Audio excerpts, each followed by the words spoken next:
Yeah, Bushy and Samantha. Hi, Mr. Mark Bernhardt. How are you? I'm just wonderful. Glad to hear it. So are we. Yeah, pretty soon you'll be locked up in your little cubicle and you won't be allowed to go home or anything else. That could be very true. I hope not, but that could be very true. Morning, Chuck Anderson.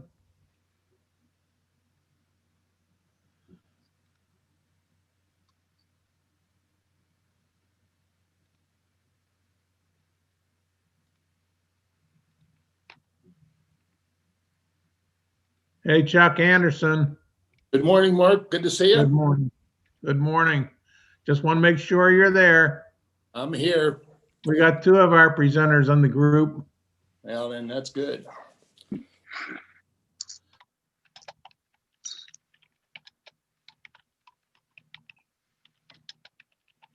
It's a lovely day. It is. Good morning, Ted. How are you doing? Amazingly unbelievable. How are you doing? I'm hanging in there. I'm probably not good as you are, but I'm working on it. Yeah, we're gonna wipe out polio this year. How's that? God bless. Well, we're getting close anyway. That's a good thing. Good thing. Morning, Sharia. Good morning, everybody. Good morning, Vince.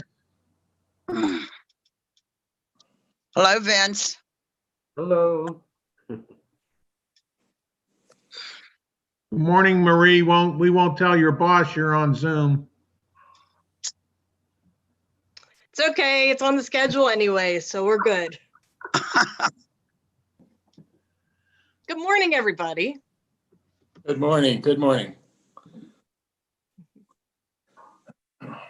We got a little over 2 minutes.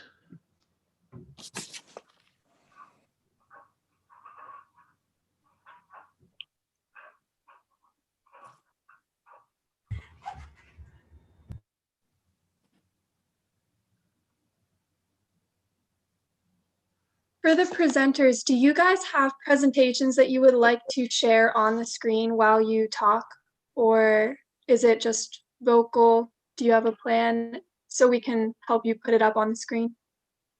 No, Chuck Anderson here. I don't have anything to put up on the screen. I'm just gonna tell you a story. Okay, perfect. And it's true. Half true, maybe. Yeah, No, That's I've right. known Chuck all my life. Okay. All your life, huh? Yeah. Well, Okay. there were patches of darkness in there, but it's all good. So you enjoying your retirement? I'm sorry. Are you enjoying your retirement? Well, this isn't exactly what I was expecting, but Wow, so, I'm sure yeah, nobody. so far good. You know, we've been pretty much around the world. I mean, you spin the world and you stick your finger in it, we've probably been there. And except for Madagascar. Oh, yeah? Never been to Madagascar, and that was on the list for this year. And so, as a matter of fact, here the first part of the year, I'd started making arrangements for a trip from Dubai and down to down the eastern side of Africa, Right. in Cape Town, with a nice stop at Madagascar. And if we'd have executed that on time, we'd probably be still sitting at anchor off of Madagascar. Probably. Yeah, I mean, just amazing how things like that work out. But Okay, I'm certainly Connor. hoping. Yep. Connor. Connor. You want to explain to everybody what you want them to do with their cameras and mics for right now? I'll introduce Connor. He's our computer guru who's running everything from the thriving or the big metropolis of New Alexandria. There you go. Yeah, Excellent. I wouldn't go as far to say guru, but I'm doing my best. So as to not overload the Zoom interface, I ask that if you are not speaking during the meeting, that you turn off your video and mute yourself, so you don't accidentally interrupt the speakers or cause it to run slower.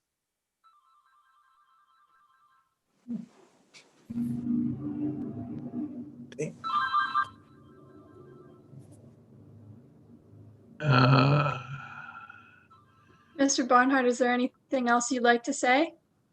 Yes, I'd like to welcome all of you to the 2020 District Interact Conference for District 7305. This is the first one ever because it used to be District 7300 and District 7330.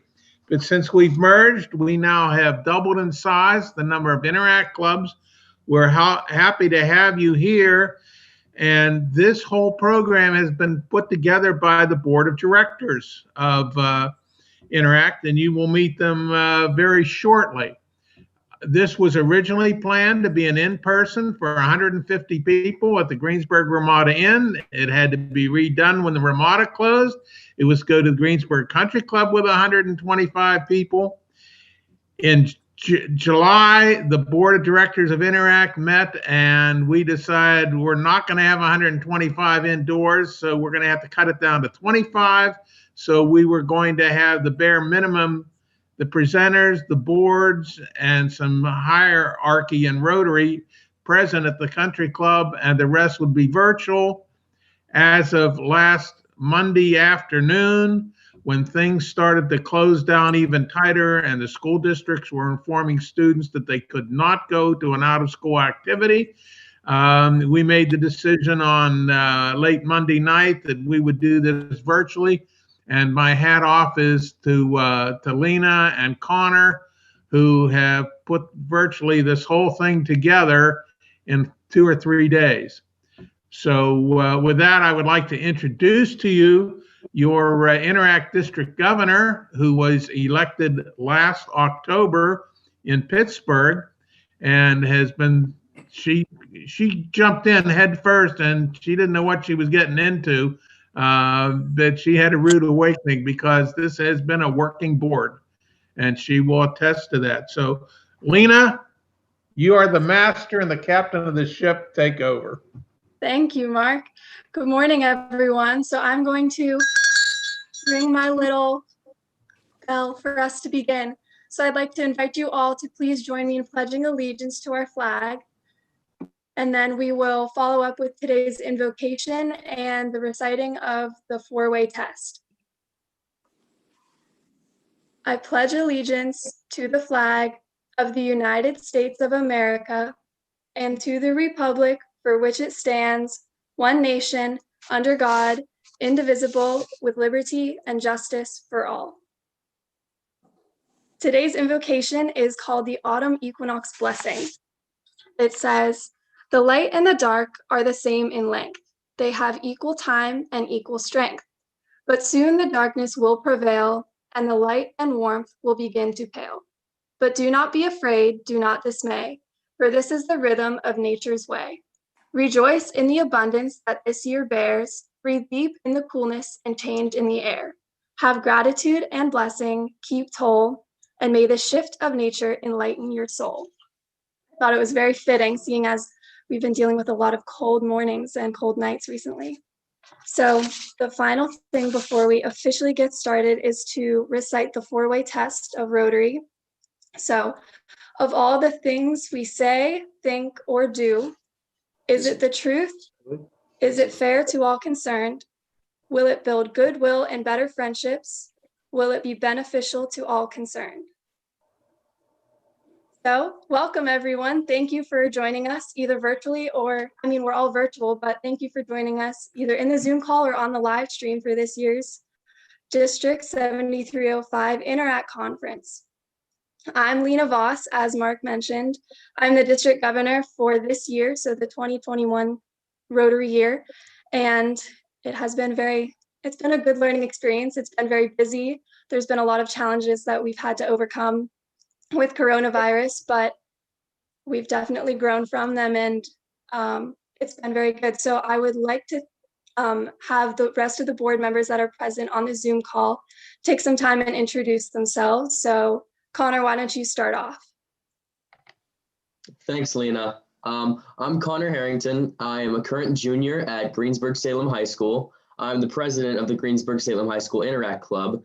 And Lena saying that this was a learning experience could not be more accurate. All of this Zoom meeting stuff, all of this live stream has been quite the learning curve, but I think we have all improved for the better. Abby? Thank you, Connor.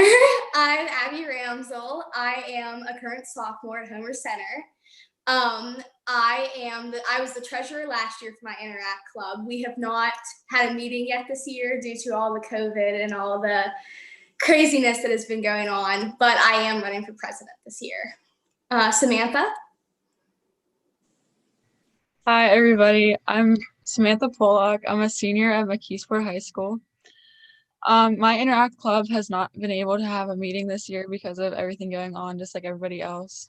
But I don't see anybody else that's on here.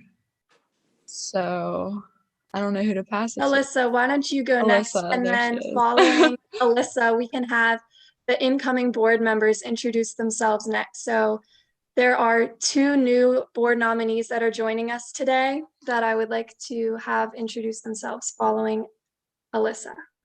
Yep. Hi, I'm Alyssa Berkheimer. I am a senior at Derry High School, and I am the president of the Interact Club this year.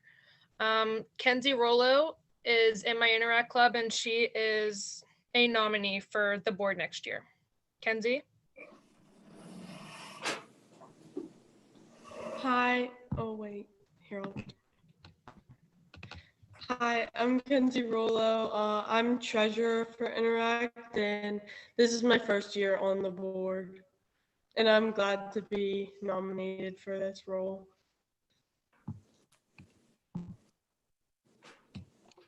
Thank you, Shreya.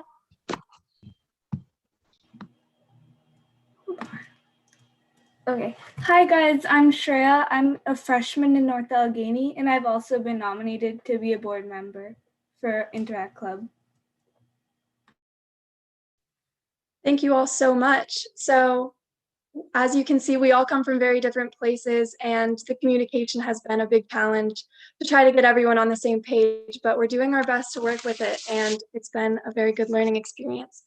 So I would now like to introduce you all to Mr. Al DeLucia, the District Governor of the Rotary District 7305. District Governor DeLucia, I surrender to you my gavel and podium for any remarks that you care to make, and also to introduce any others from the district's leadership team who are in attendance today. Thank you very much, Lena. I appreciate that. And I just want to say thank you to Lena and her board of directors and the incoming board for all of the hard work that they've been doing. It was such a difficult time this year.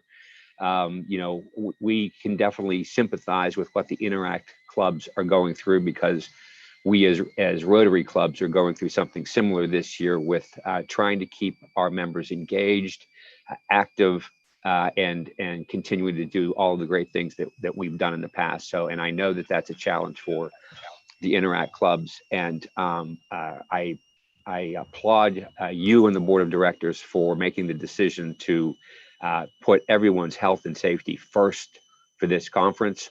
We know that this is not the way that everybody would have liked to have it, but this is the way we needed to have it, and you're making it work, and we all applaud you for that. I'd also like to say thank you to Mark Barnhart, the Interact coordinator. Mark, as you know, works tirelessly at this. This is a real passion for him, and this would not be happening without his effort and coordination between all the schools and all the clubs and to make this happen. So, Mark, a large round of applause for you and all your effort that you've been doing over the years and now. So, thank you. Just wanted to take a minute to talk about a couple of things. As you know, this year's theme for Rotary is Rotary Opens Opportunities, and there's a lot of opportunities that the current Interact students know about.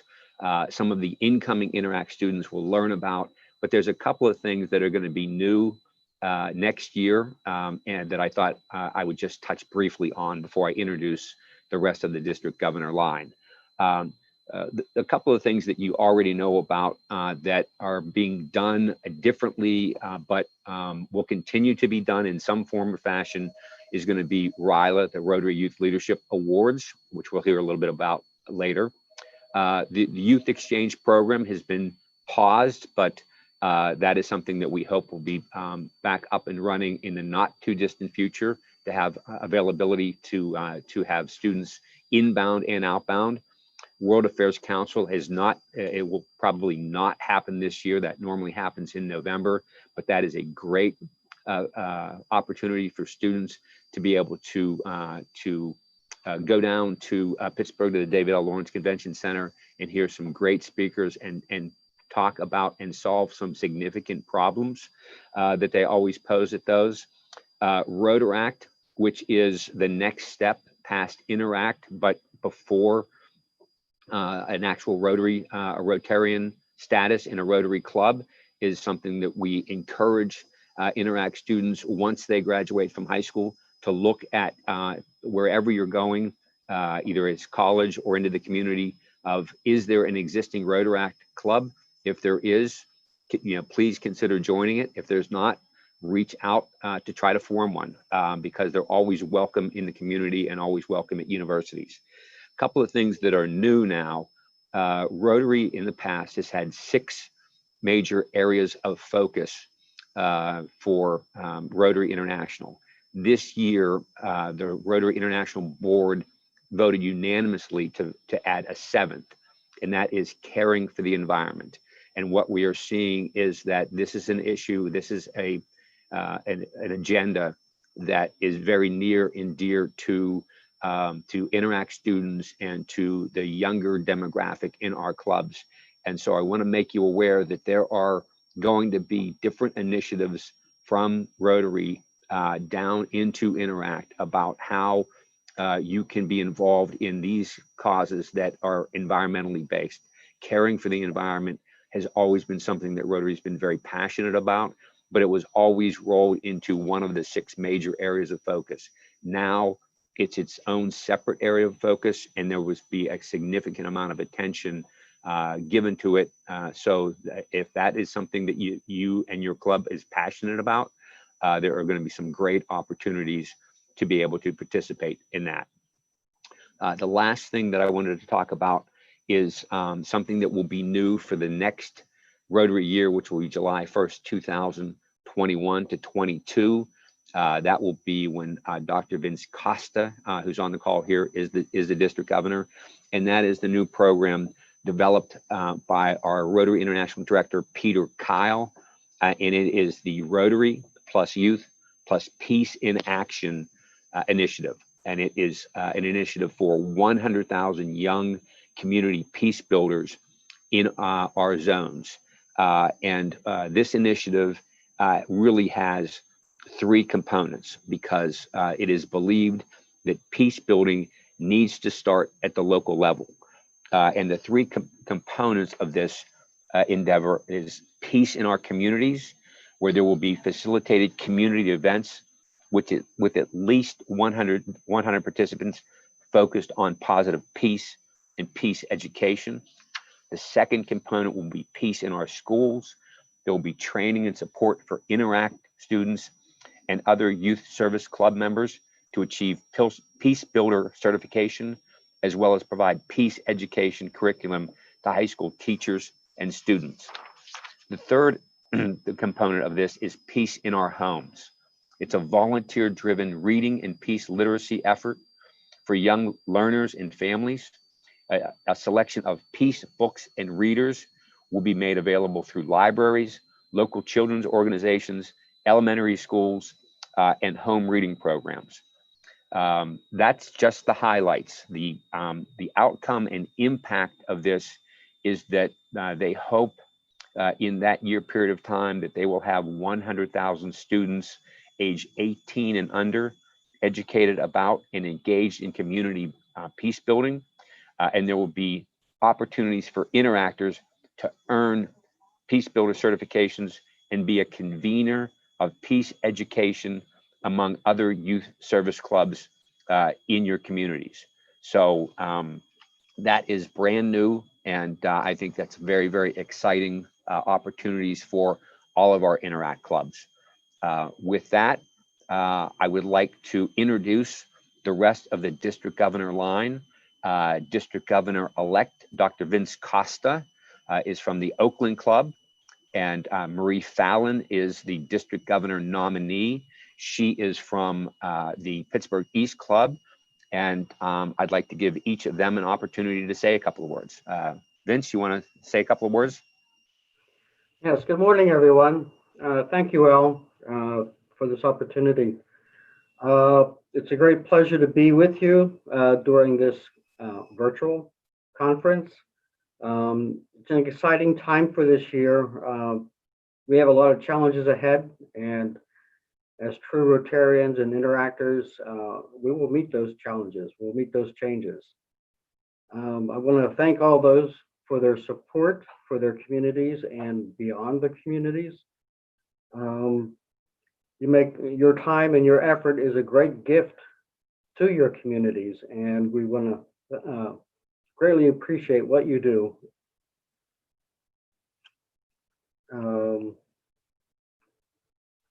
Let me just say that, after Al has shared a little bit about the Rotary Peace Youth in Action, looking forward to working with you on that next year. And I'm looking forward to meeting as many interactors as I can. Wish you all a great success this year. Thank you. Marie? Well, good morning, everybody. Although this is the idea of what everybody had into mind. This is great that we all have the opportunity to be together. I wanted to just take a moment to say thank you for stepping up as leaders. Adapting, we've all had to adapt and react under the current conditions that all have been thrown to us. But one thing that we all have in common is that we care. We care to make our neighborhoods a better place, our homes a better place, our communities, and the world. And to quote one of my favorite persons, Dr. Seuss, unless someone like you cares a whole awful lot, the world's not going to get better. It's just not. So enjoy your day, enjoy being with each other, and thank you for having us.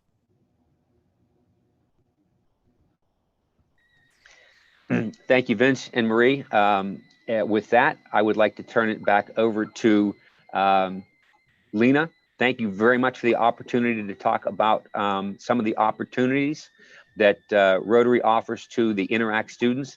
And if there is anything that we as District 7305 Rotarians can do for any of the interactors or any of the Interact clubs, that's what we're here for. We're here to support you. We take great pride in what you're doing. I know in many, many clubs, the Interact students and the Interact activities are a great source of pride that are boasted about many, many times. And so we as a district are here to support everything you do. And we just hope that you continue to do the great things that you've been doing in the community and in your school. So Lena, thank you very much. The rest of the board, thank you so much. And have a great rest of your year. Good luck. Thank you all so much. That means so much coming from you. Next, I would like to welcome Colonel Charles W. Anderson from the United States Marine Corps, retired, as our keynote speaker today. We're very fortunate to have him with us. Mr. Anderson is a member and past president of the Rotary Club of Greensburg. He has been very active in Rotary, having traveled abroad to assist with polio immunization days, and was active with the former group's study exchange program in Rotary. Giving back to the community is a big part of his life, serving on many boards and also having served as a county commissioner for Westmoreland County. Please join me in giving him a warm welcome. Good morning. Thank you, Lena. Governor Al, thank you for those words. And it's my pleasure to be here today and representing Rotary. I guess I've been around Rotary for a while, and it's been a great pleasure for me to, as Lena said, going to India and doing the polio immunizations, and also took a exchange group to Argentina for 5 weeks, which was what a great adventure that was. Great. So I encourage anybody that hasn't experienced those kinds of things in Rotary to please step up and do it. It's really amazing. What I want to do this morning is talk to the high school students, everybody that's trying to figure out what they're going to do with the rest of their lives. I remember when I was sitting in your chairs, it was on my mind as well. And somebody might tell you that I'm still trying to figure out what I want to do when I grow up. So it's a great opportunity for me to talk to you this morning. You know, what I want to leave you with is that no matter what you choose to do, you can do anything you want and make your dreams come true. There's all kinds of people out there that can discourage you and put obstacles in your way and you know, cause you not to reach your dreams. But I remember when I was your age, I was reading during the summer, I was reading James A. Michener's Hawaii. And I don't know, James A. Michener was a very prolific writer. And but I remember there was an exchange in the book with a grandfather and his grandson. And they were talking about setting goals. And the grandfather said, son, he said, reach for the sun. And if you fall just a little bit short and land on the moon, what an amazing accomplishment that would be. So that's my message this morning is be fearless and aim high. You know, I started off, my family had a grocery store in Greensburg. And that's what I did growing up. I was do everything from, you know, bagging potatoes to driving a truck to cutting meat, etc. And as I grew up and went through high school, we switched schools. I went to Greensburg, and then in my freshman year, we went to Hempfield, and that was the first year there actually was a Hempfield High School. So we started at Harold's and then went up the hill to the main high school. And my thought process all through that time was I was going to be the next generation, the third generation, to take over Anderson's Market, the grocery store. And when I left Hempfield, graduated from Hempfield, I went to Waynesburg University and to study business. And graduated with a business degree in preparation for that, from what I thought was going to be my life.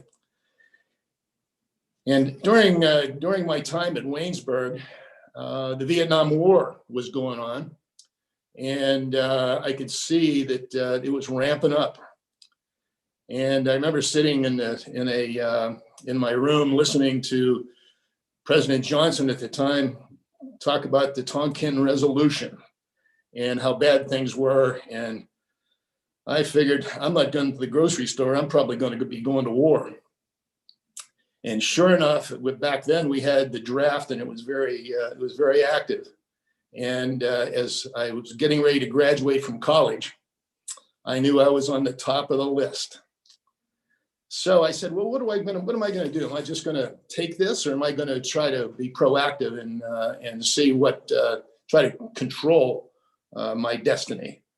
So what I did, I went down to Pittsburgh and I went to the officer selection officers for the armed services, and made a reservation to go in and chat with them. Well, this is, the war is picking up. They're looking for people. So I went in and I knocked on the door of the Navy, and the Navy was really glad to see me. They said, they took me out to breakfast, and the Air Force took me out for a coffee, and the Army had me out for lunch. And on the way out of the building, I saw the big Marine Corps sticker on the door. And it was I didn't even consider that. So I said, well, heck, I'm here. I might as well do it. So I knocked on the door, and there was a Marine captain sitting there with his blue pants with a red stripe, feet up on the desk, listening to the radio, reading a magazine. And he looked up over the magazine and he said, what do you want? And I told him, I said, I'm about to graduate from college, blah, blah, blah, that sort of thing. And he said, "Get out." He says, "You can't be a Marine." And he basically let me go. He pushed me out of the office. So I said, I didn't want to be a Marine anyway. And I left and I went back to school. Well, a couple of months later, I'm coming back. I'm taking my finals on campus, and I'm walking back to my dorm, and I see the same captain standing there. He has a table, and he's got all these brochures on him. And I walked by, and he said, "Hey," he said, "I know you. Come here." So I went over, and he says, "You got a minute?" He said, "We can go upstairs and take a test." And I said, "Sure." So he went up and we took a test, and he saw the test, and he said, "Well, maybe you can be a Marine. And it's a new month, a new quota. He needs me now." So as it turned out, I joined the Marines and actually did end up in Vietnam.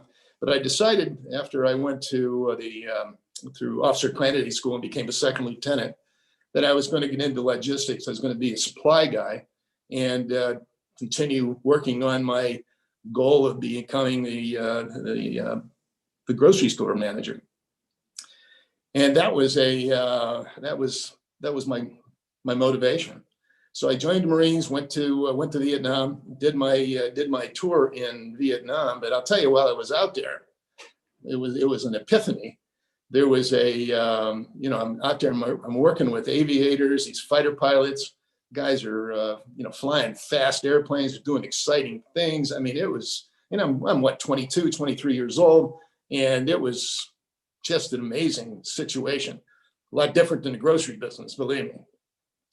So I got the aviation bug while I was in Vietnam. And when I came back, when I got out of the Marines after my 3 years, I came back to Greensburg and started thinking about this and went back to work at the store. And I started reading up on what I needed to do in order to pass the tests, in order to, just obviously very few seats in this endeavor. So I got myself a tutor. I've been out of college now for almost 4 years at this point. And got myself spun up on advanced algebra, on trigonometry, on vectors, on all the things I was going to be tested on in order to get into this program. And then went out to Latrobe Airport and learned how to fly to see if I'd like it. I'd never flown before, so I thought, well, at least let me see if this is really what I want to do. So I went out, I went through the program and soloed, and just to see if I'd like it, and I liked it. It was aces as far as I was concerned. So I went down, I got myself a flight physical to see if my eyes and all the rest of me were up to standard, and they were. So I thought I was pretty much ready. I'd done all the homework. I worked through all the issues, and I wrote a letter to the Marine Corps asking to admit me to the flight program. Well, now this is back in 60. What is this? This is 68. So there was no cell phones. There's no internet. So you sat down at a table or a desk and you wrote or you typed a letter, signed it, and put it in the post office box and launched it off. Well, I waited for a month and I didn't hear anything. So I wrote him another letter. I said, "Hey, I wrote you a letter a month ago, told him what I wanted to do." Waited another month, didn't hear anything.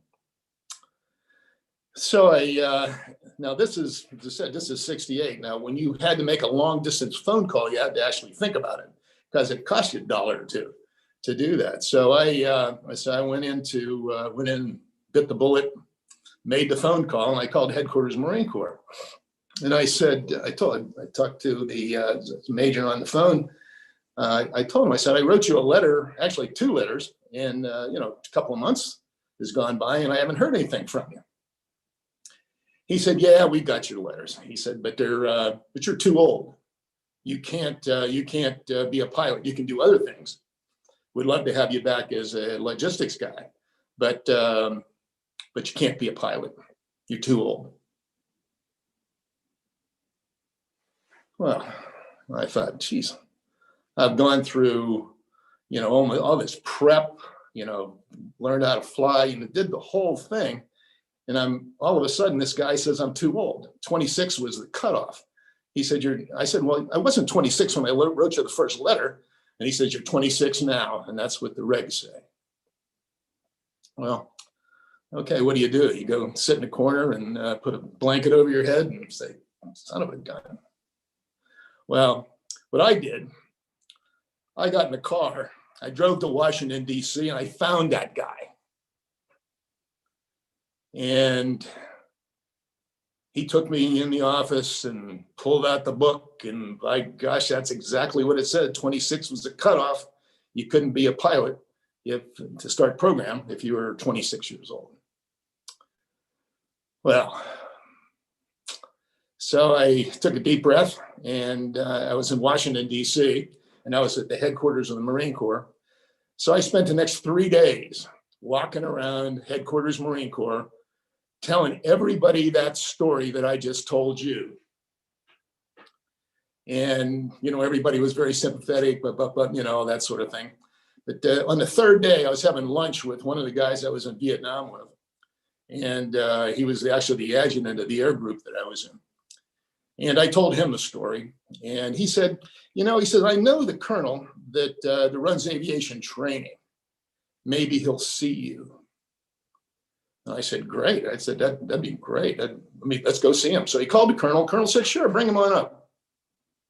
So we made an appointment with the colonel. And I remember walking up to the hall that he was on with all these people sitting outside his door that had been telling me, no, you can't, into the colonel's office. Well, and when I got in there, he had all my papers up. He had my letters there. He had the documentation that showed, what I'd been doing and how why I was standing there, and told him what I wanted to do. And after I told him my story, he said, I'll tell you what. He says, we've got a class coming up at the end of this month. I'm going to throw your package into the bucket there. And if you make the cut, you can go. So that's all I was asking for. Well, 6 weeks later, I was flying airplanes in Pensacola and kept on going from there.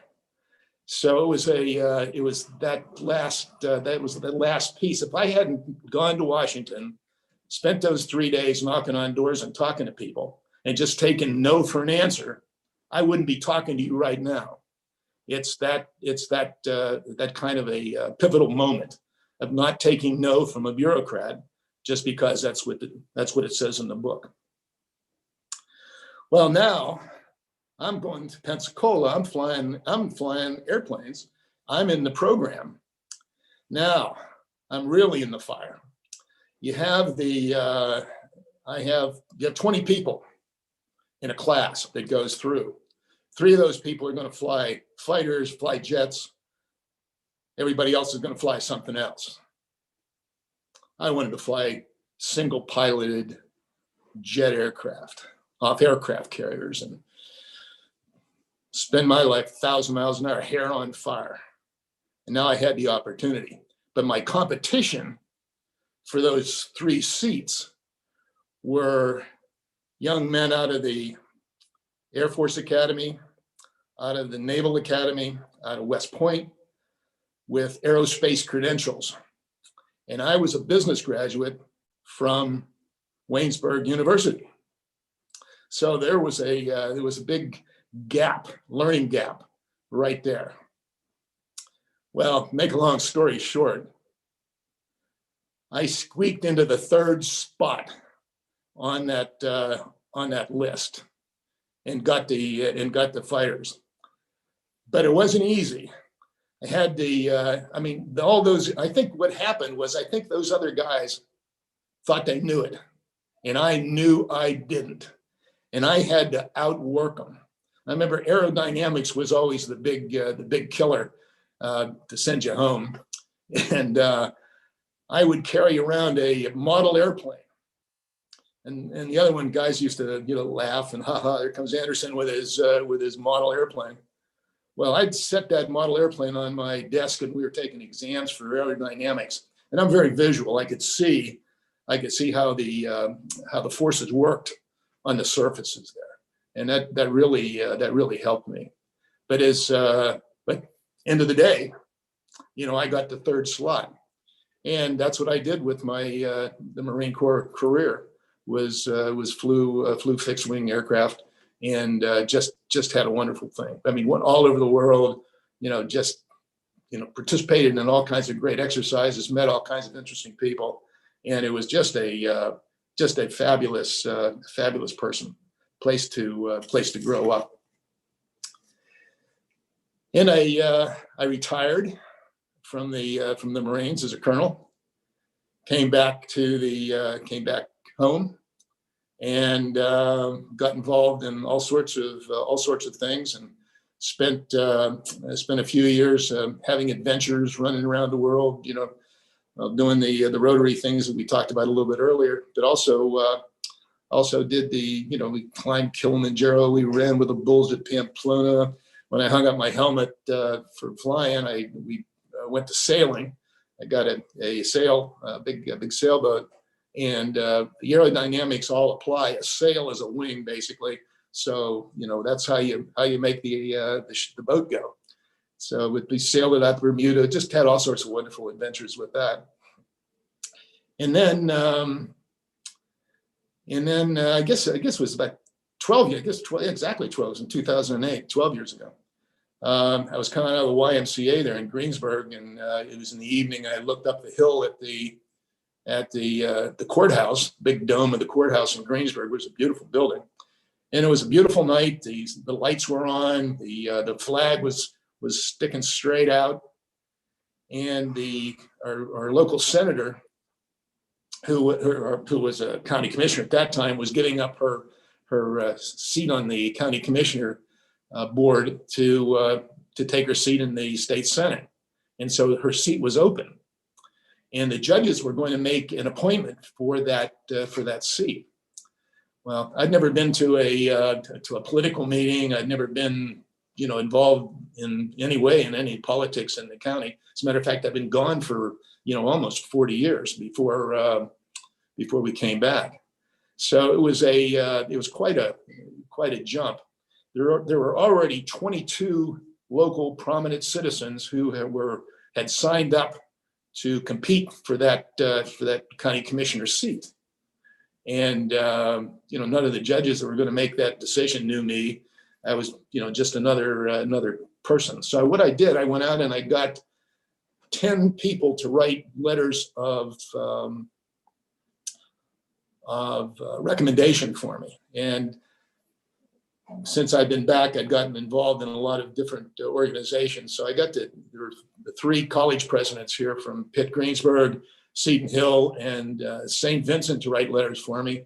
We had a 50-year fire chief here in Greensburg that wrote me just a wonderful letter.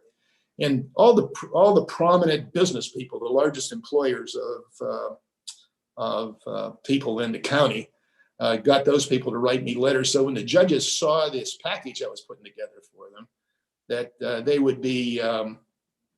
wouldn't say, "Wonder who this person is." They would know who that person was, and that was the goal. And then I went around and I visited as many as I could get in to see, and those that I wasn't able to see, I left them a card and let them know that I was interested.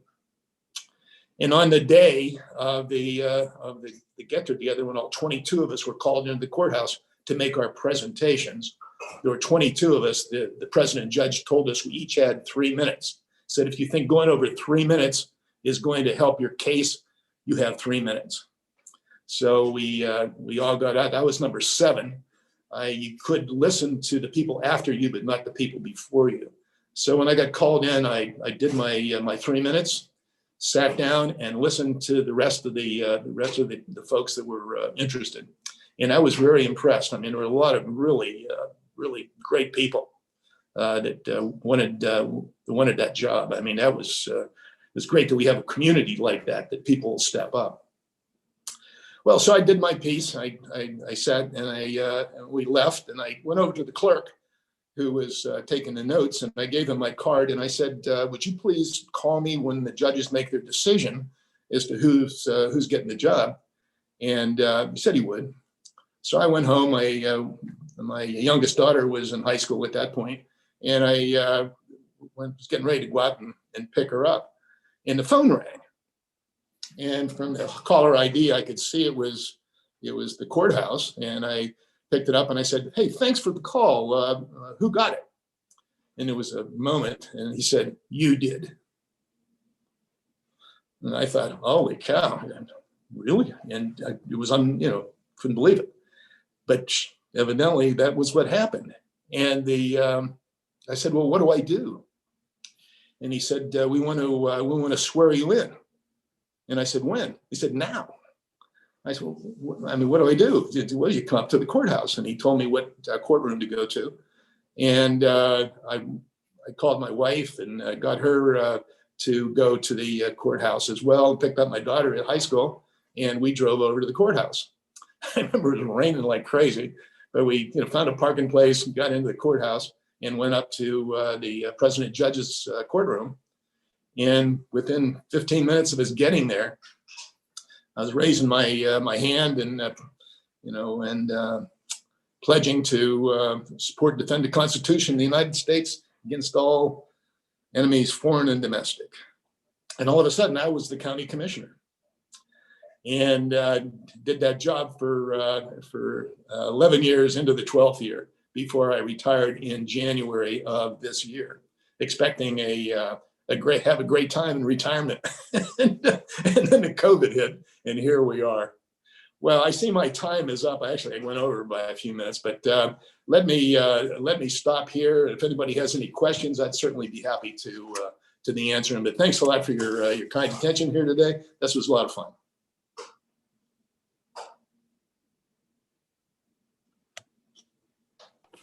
Thank you so much. Does anyone have any questions for him? You can either ask out loud or you can type them in the chat. Well, the bottom line of the whole thing is don't let some bureaucrat tell you no. There's normally a way around it. And but you make sure you do whatever your passion is, pursue it. But you can't just wish for it, obviously. You have to prepare for it so that when you get into the room and where you're competing, that you're showing up is about 85% of it. And then if you're prepared, wow, just think of the things you can do. So, but you got to be in the room, and you can't be intimidated, or you can't be afraid to get into the room. And so pursue whatever you love to do. Don't let anybody tell you can't do it, because you can. And I'll listen for questions. I have a question. Yes. What was your most memorable experience with Rotary? Ooh. Well, I've had so many great experiences. Well, I'll tell you, there's so many. I mean, there's all kinds of memories right now flooding back into my head. One of them was when we were down, when I went to Argentina for Cinco Semanas. We're standing on the, we're in Argentina, and there's four of us. I'm the leader of the group. Every place that we go along the Pampa, where the grand estancias are, you just always see the gauchos and all that sort of thing. That's where we were. We were out, doing cattle drives and interacting with, all these amazing people. And we're having these barbecues. They in the evenings with the, they call them asada. I mean, it was extraordinary. But as we were going out of, as we were leaving, the district governor was giving a speech to his to the district, at a place called Rio Cuarto, the fourth river. And it was in his speech, he was exhorting his Rotarians to speak English. Don't worry about you can't speak English perfectly. He says, give it a shot. And then he turns and he looks at me and he says, look at Chuck Anderson over here. He speaks English like an Indian. And he says, and we all know what he's talking about. And it was that sort of thing. He was beating me up, but he was patting me on the back at the same time, because he said he has so much enthusiasm that everybody listens to him. And anyway, that's one thing that pops out. The other thing that probably sticks out in my mind is we were in we did the National Day of immunization. We did 60 million children under the age of 5 all over India at 600,000 kiosks manned by Rotarians and World Health Organization, folks from Atlanta. I mean, it was an amazing piece. But we would have Muslim ladies bringing their children in arms up and allowing this big, tall American to put drops in their mouth.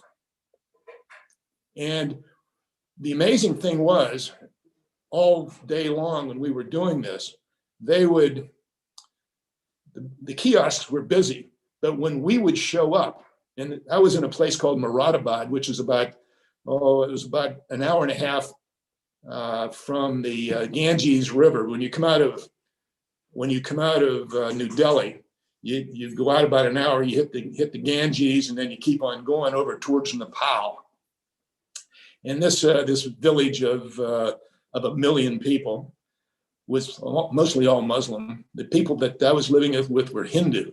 But to see these Muslim ladies come up to and bring that child up was just extraordinary. And when we would show up at the kiosk, the trickle would become a flood. All these people would come out. There would be more people standing in line waiting to see us, or I'm not sure what the motivation was. But it was amazing to see that. We would show up and all of a sudden it was a crowd. It was like an instant crowd. So, I mean, those just great things like that happen. And then the opportunity to lead and to make a difference in Rotary is really extraordinary. And it's like anything else you do, you only get out of it what you put into it. And so, go for it. Whatever you want, just go for it. And as I said earlier, don't let anybody dissuade you. Make it happen. That's incredible. Thank you so much. And it looks like there's only about 2 minutes left for the agenda, so maybe time for one more question, if anybody has one.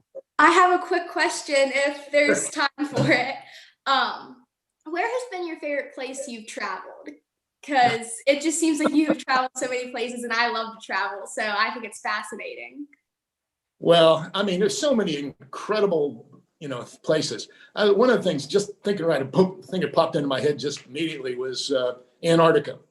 We went down to the tip of South America and got on a boat. And sitting right next to the boat was about the same size as a National Geographic Explorer. Actually, it was tied up just next to us. And we took off. It was 2 days from the tip of South America down to Antarctica, to the peninsula that sticks out of Antarctica that comes up towards South America. And it was 2 days. That's the roughest ocean in the world. And we were in our cabin holding on to the sides of the bed. And I'm sure that boat was out of the water flying more than it was actually in the water. But we got down there, and it was amazing. Okay. And we went ashore. Why- That message. You're not doing that? Yeah, I forgot Okay, about. do you want me to go now? Yeah, go ahead. Okay. What are we doing? We good? Anyway, we get down there, and it's summer. I mean, it's summer down there, but it's actually our winter. So just like in the northern climes, you have, all a day of all sunlight, and then in the wintertime it gets all dark. Well, it was all sunlight when we were down there, and the sun would go down in the evening just at the horizon, and then it would go all the way around, and then it would come back up. So you basically had an 8-hour sunset, and with all the colors and the ice, the big icebergs and stuff floating around down there, with all the penguins and the sea lions and all the rest of the stuff, all these colors that came out on these icebergs were just extraordinary, absolutely extraordinary.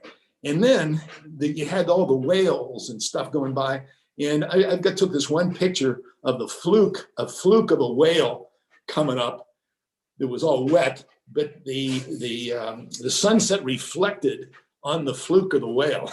I mean, just amazing. We would go ashore twice a day in Zodiacs and make water landings, up on the beach and out and exploring and hiking and interacting with the penguins. You can't imagine what 100,000 penguins smell like. And they're all eating krill, and it's just absolutely amazing. I mean, but every place that you go, Machu Picchu, the Galapagos Islands, I mean, just every place you go is absolutely spectacular. And the people, people treat you like you treat them. So if you're respectful of them and you treat them with dignity and they give it back to you. So my wife and I have never had a problem any place in the world. You kind of do the Rotary four-way test. I mean, it's not that hard. It's not that hard. Anyway, but every place you go is special.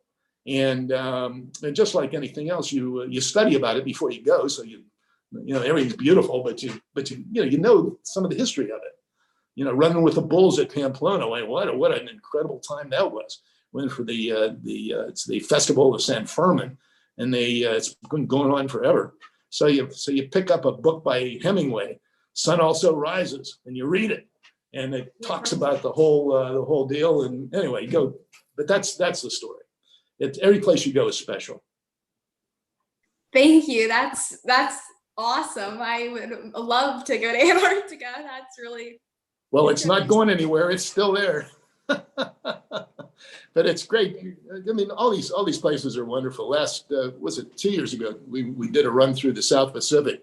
Started in South America, went out to Easter Island, where all the big heads are and all that sort of thing. And went from there over to Tahiti and then New Zealand and to Australia, and then back up and just experiencing the whole deal. It's amazing. The world is such a small place, and it's so easy to get there. Not so easy today with the COVID. But I can't wait till this is over. And I told you before, we were looking to go to Madagascar, so that's still on the list. So that's a trip that we need to make. But we've climbed Kilimanjaro. We've done all that stuff, and it's just amazing. Anyway, I probably should better shut up here so you guys can do whatever you need to do. No worries. Thank you so much for coming in today. I know I really enjoyed hearing you talk about all your experiences. It is now my pleasure. We're going to move on to the presenters. So it is now my pleasure to introduce our first presenter, Owen P. Stanley, a member and past president of the Rotary Club of Johnstown Sunset and a past assistant governor in Rotary District 7330. Mr. Stanley will talk to us about RYLA today, which is the Rotary Youth Leadership Program. And prior to the closing of our conference, he will talk about the opportunity given to us about Owen's Odyssey to end. Hello. Yeah, does the audio work all right? Can you hear me? Good, thanks, Chuck. All right, so RYLA, Rotary Youth Leadership Awards.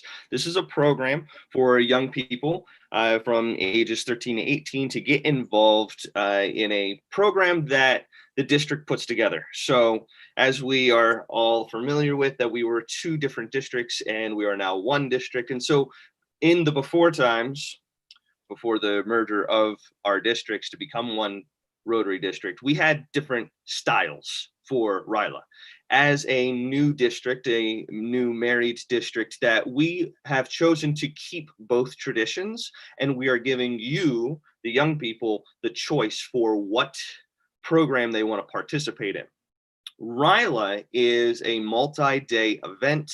Typically, you stay the night with the other participants, and it's a shared experience that together you learn team building skills, communication skills, and both are unique in how we approach the task of team building and leadership development, but they're very different approaches. So same outcome, different approaches.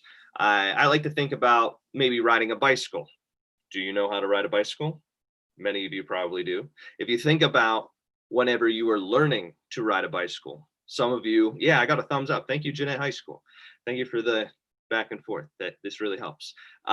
When you're learning to ride a bicycle, if you really think back to that experience, many of you were probably very afraid, terrified, maybe refused to do it.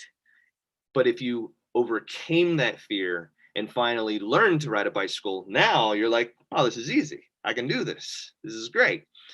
Something somewhat similar. Yesterday, I needed to do a photography shoot, and I'll talk about this whenever I get the floor again to talk about Owen's Odyssey. And a friend of mine agreed to take some photographs for me. There's a waterfall nearby. I had not been to that waterfall via the hiking trail that I knew was there. But I was like, I know how to get there. I'm just not really sure how long it will take to get there, how rough it is. Oh, it was rough. Yeah, there's parts where we were like on our hands and knees crawling on the cliffside. Like it was very challenging. And furthermore, my friend that agreed to come with me to take the photos, she's not super outdoorsy or athletic, and we had to stop a couple times and she had to catch her breath, and that's fine. We took our time, we paced ourselves, and we got there. And when it was all done, there were 2 attitudes she could have had. Either, Owen, I hate you and I never want to see you again. This was awful. My shoes are wet. I'm all sweaty and gross. But she chose the attitude of, I am so happy I did this. I know I can do this. Number one, I wouldn't have done this on my own. I never would have been like, I want to go out into the wilderness to get to this waterfall. As cool as the waterfall is, it's like a 15-foot tall waterfall. She never would have gone out to do that on her own. But now, too, she knows she can do it. She knows she's capable of doing it. And she feels empowered to go do some more outdoorsy things, to push her limits even more. So that's a testament of character on how you respond to a certain situation. With that said, I'm going to use the screen sharing ability to show some pictures from the past. You may recognize someone in the bottom right corner on the right. This was from 2 years ago, 2018, at the RYLA program that we hosted at Outdoor Odyssey. This was the class that year where we had, I believe, 27 students. Outdoor Odyssey is unique where it's out in the wilderness. There's no cell phone signal. You are in closed quarters, and it's the elements of nature and summer. So sometimes it's hot and sticky and sweaty and a little dirty, bugs, but when it's over, you become so much closer. So think about the experience of learning to ride a bicycle, and whenever you're done, that the sense of satisfaction and accomplishment that, yes, I can do it. The other option that is available in our district, 7305, is La Roche College. It is on the college campus. You get to stay in the dorms. There are team building exercises. They're quite different than what we do at Outdoor Odyssey, but both classes, both programs have the same outcome. So Outdoor Odyssey and La Roche are what is being offered for RYLA. So when you go to Outdoor Odyssey, sometimes you might end up in the pond. No one forces you to go in the pond. Everyone that was in the pond here was actually very excited to get into the pond because it was a very warm day and it was a long day of different team building exercises that accumulated being sweaty and dirty. So whenever they were given the option to jump into the pond, everyone was quite excited. These are all students from the area that by and large did not know each other whenever they arrived Sunday night. Come Friday, they were the best of friends. It has been sworn over and over, year after year, classes from La Roche, classes from Outdoor Odyssey, that the students that participate in RYLA together stay friends for years and years going into college. They communicate through text message, they use WeChat or WhatsApp, Facebook, they stay close. This is a leadership program. This will help with your communication skills, how to work with others, how to delegate if needed, how to encourage and empower others to put their best foot forward and bring about success for whatever the task might be. Both programs, La Roche and Outdoor Odyssey. If you would like to participate in Outdoor Odyssey this summer, keep an eye on the Rotary District website. I believe it's Rotary District 7305.org. I'll have to double check the website, but you want to come back to the district website, and it is my objective to have information ready for January 1, so that come summertime, when the programs are set to take place, you will have information all through the late winter and the spring. The cost to go is $450. It's a lot of money. It is free for you. What happens is that as a student, you become sponsored by a Rotary Club. So you would want to find out who your nearby Rotary Club is, and if you want to communicate with them, what happens for the most part is you apply online and the nearby club will sponsor you, but it's also helpful to have a relationship with your local club. Some things to take in mind, take into consideration that whenever you are accepted into the RYLA program, you do need to sign an agreement, which includes a liability waiver and a understanding that if you do not provide ample notice that you cannot participate in the program, that you will be responsible for the tuition of attending the program. These programs are not cheap, and the selection process is taken very serious. So if you just don't show up, the club is out those tuition dollars, the $450. So we want to make sure that if you are planning to attend, that you take it seriously, because it will be arguably the best part of your summer, and you will have friendships that will be with you for a very, very long time. I know that I've kind of pressed my luck for time. If there are any questions, I'll be happy to field those.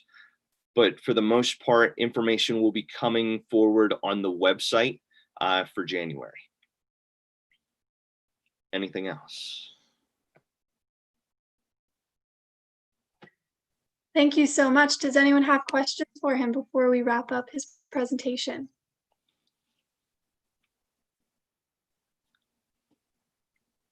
No? Okay, well, if you guys think of any questions by the end of the conference today, Thank you, Dal. you can always ask him at the end. Thank you so much for coming in today to talk to us about that. I know it sounds like an amazing opportunity, and I do know someone that's participated and they loved it. Yeah, if you didn't get the question from the first photo, if you didn't answer it correctly, our very own Connor Harrington participated in the program back in 2018. How about it, handsome? And if you think that he is a well-spoken leader, I don't want to take all the credit, but I'll give myself a little pat on the back. That program, it does have a positive influence, and I'd like to think that it has played a role in Connor's life. What an amazing experience. And like you said, I still talk to a lot of the people I was in the cabin with.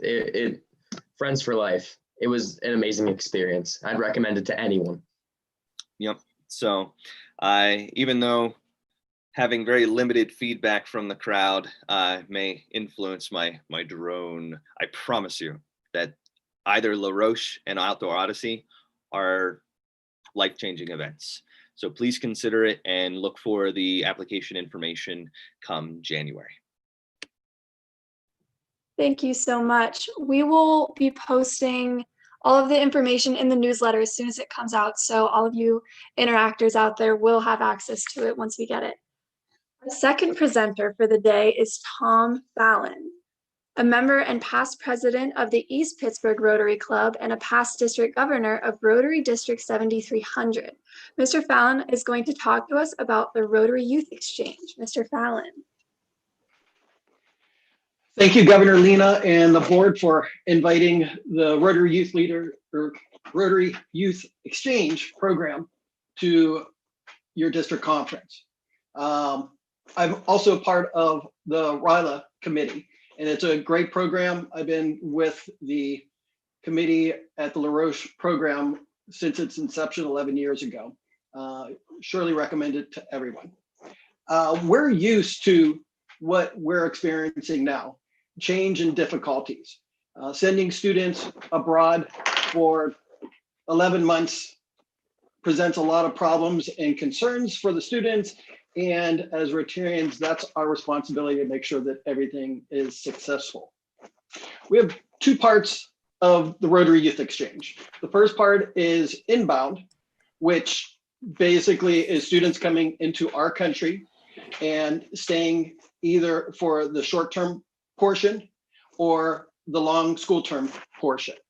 They're hosted by either Rotarians or families in a school district. And they usually exchange families every couple of months. We usually have 2 or 3 host families. And then the second portion is the outbound, which I want to talk to you more about. And the outbound, like I said, is similar to the inbound.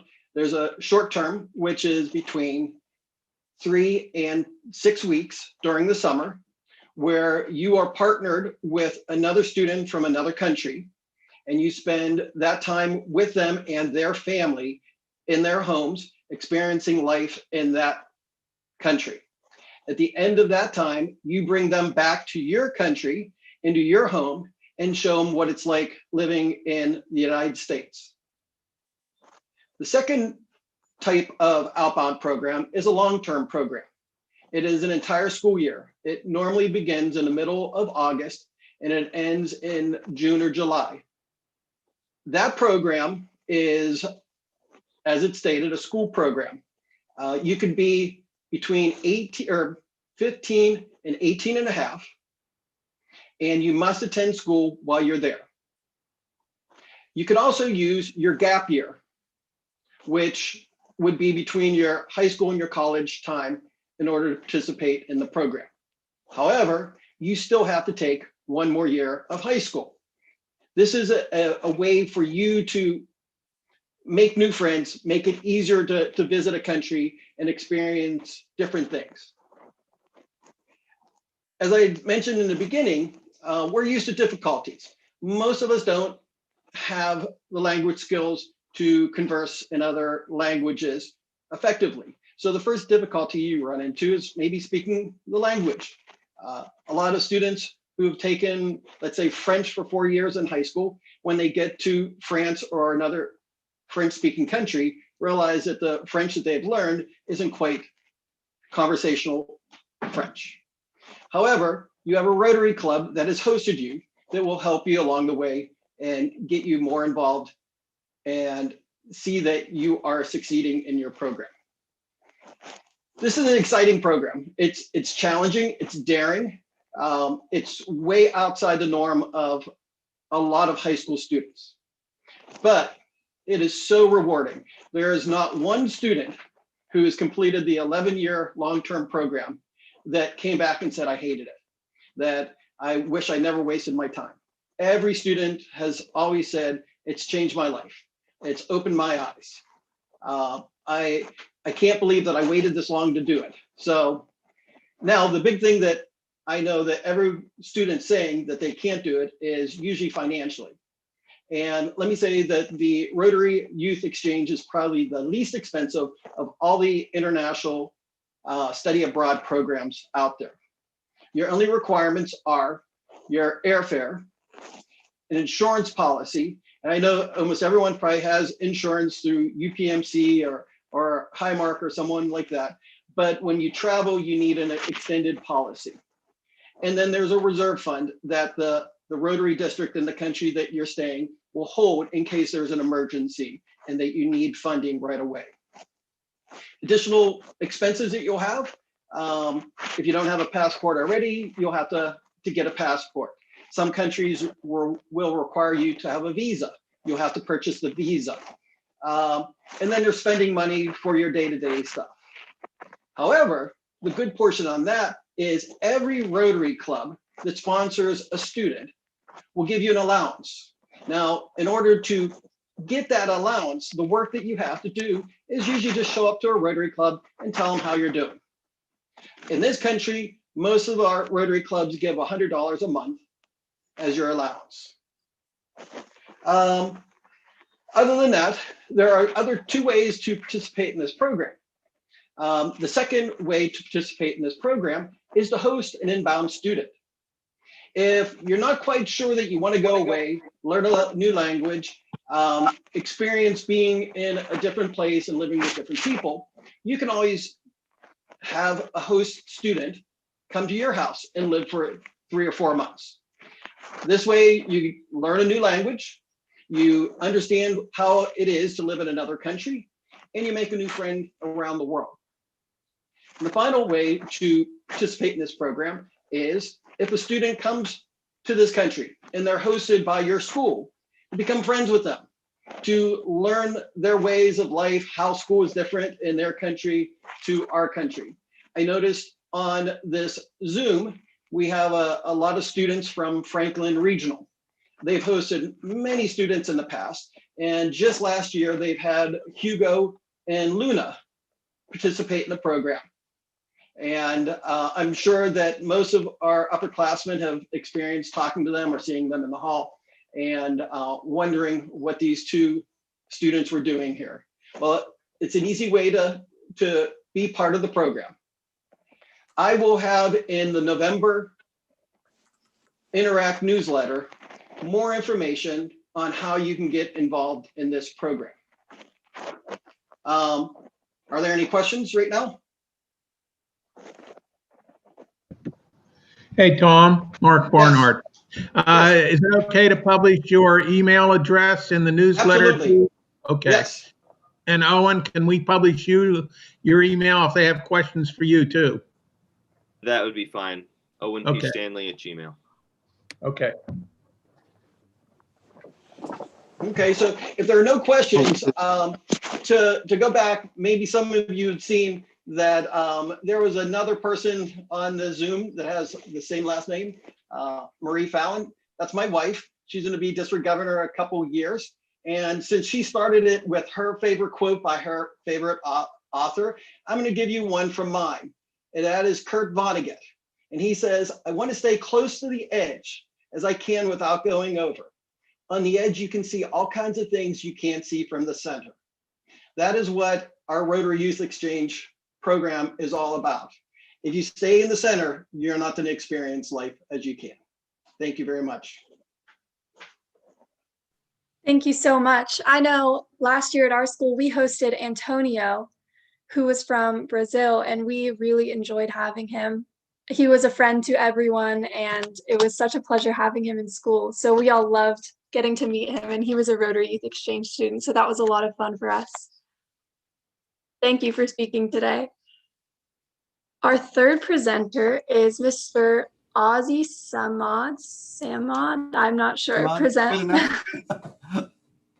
President of Brothers Brother Foundation in Pittsburgh. Brothers Brother Foundation is no stranger to Interact, having been a regular participant at our conferences for many years. Mr. Samad. Oh, okay, Lita, is that okay? First of all, thank you so much for having us again.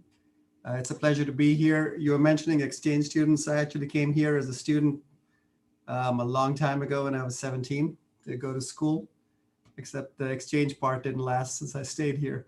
But nonetheless, it's great to see everybody on the call. And I couldn't say enough about all the other presenters. And in terms of going on, different trips and so on, I'd highly encourage it. You get to see other people's viewpoints. And it's definitely useful, even from the kind of work that we're doing now. So I'll give you a little rundown about Brothers Brother. We've historically worked with Rotary from a long time ago, way prior to my joining BBF. But I'm going to start with our vision statement. We just went through a strategic planning process, and we did this to really get a grasp on what it is that we are trying to do and the impact of what we're trying to do across the world. So our vision statement states a world where aid leads to sustainable development. And the idea behind the vision statement is if you, I know a lot of you are very young, obviously, but nonetheless, if you read about aid and the amount of aid that the US has provided across the world, oftentimes it's been, we haven't seen the kind of results that we necessarily might want to see. So our goal is to not infinitely provide aid, but to try to give people a leg up or a hand up so they can become self-sustainable. In terms of our mission statement is that BBF, which is Brothers Brother Foundation, helps bridge the gap between aid and sustainability. Again, going back to the vision statement, by supporting localized programs and providing essential resources in the areas of healthcare, infrastructure, disaster response, and education. So that spells hide. And my running joke is you can run from BBF, but you can't hide. But in any case, so the idea is that not only do we collect various types of things, I'll get into that in a minute, but we also work with local organizations and programs on the ground.